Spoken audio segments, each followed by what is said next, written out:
নমস্কার, আমি সরস্বতী সিংহ আটপরে জীবনে আপনাদের সকলকে স্বাগত। আজকে আমি রান্না করব ডিম, কিন্তু একটু আলাদাভাবে।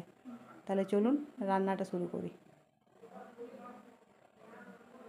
তার জন্য আমি ডিমগুলোকে সেদ্ধ করে দেখুন আমি ছাড়িয়ে নিয়েছি। এরপরে ডিমগুলোকে কাটবো।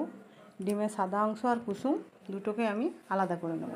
এই দেখুন, এইভাবে ডিমের সাদা অংশ আর কুসুম আমি দুটোকেই আলাদা করে নিচ্ছি। এই দেখুন আমি আর একটা দেখাচ্ছি। যতটা সুন্দরভাবে পারা যায় ততটা সুন্দরভাবেই ডিমের সাদা অংশ আর কুসুম আমি আলাদা করে নিচ্ছি। এই দেখুন, এইভাবে আমি সবগুলোকেই ছাড়িয়ে নিয়েছি।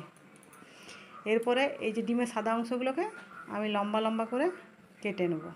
এই দেখুন, ডিমের সাদা অংশগুলো আমি লম্বা লম্বা করে কেটে নিচ্ছি। আর এই ছোটো টুকরোগুলোকে আমি মশলা হিসাবে ব্যবহার করব, বেটে নেব আমি এগুলোকে। এই দেখুন, আর এই যে ডিমের কুসুম আর এই ডিমের কাটা অংশগুলোই রান্না হবে, আর এই টুকরো অংশগুলোকে আমি বেটে মশলা হিসেবে ব্যবহার করব। এই দেখুন, তার জন্য আমি মিক্সিতে এগুলো দিয়ে দিয়েছি, টুকরোগুলো নিয়ে বেটে নিয়েছি।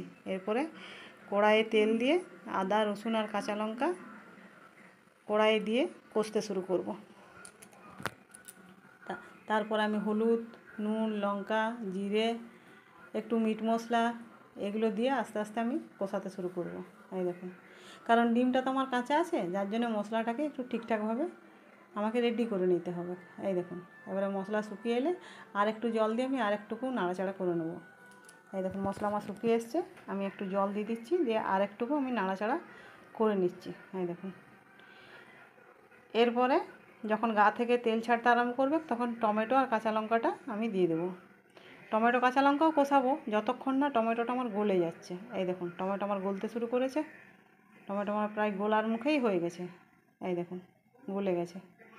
এরপরে আমি ওই ডিম বাটাটা এটার সঙ্গে দিয়ে কষাবো, কারণ ডিমটাও তো কাঁচা, ওটারও একটা কাঁচা গন্ধ থাকে, সেইটাও যেমন না থাকে, তার জন্য ওই বাটাটা দিয়ে আমি একটু কষিয়ে নেব।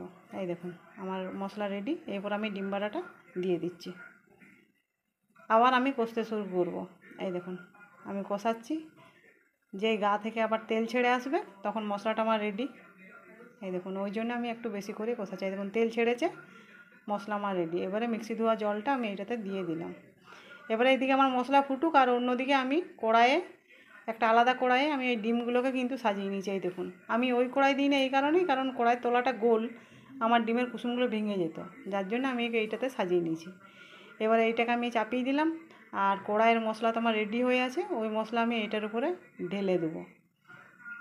নিয়ে ওর হাতল দিয়ে আমি হালকা করে করে নেড়ে দিতে পারবো। আর ডিম কড়াইয়ে হলে খুন্তি দিয়ে লাড়তে গেলে ডিমের কুসুমগুলো ভেঙে যেত, ওই জন্য আমি এই প্যানটা ব্যবহার করেছি।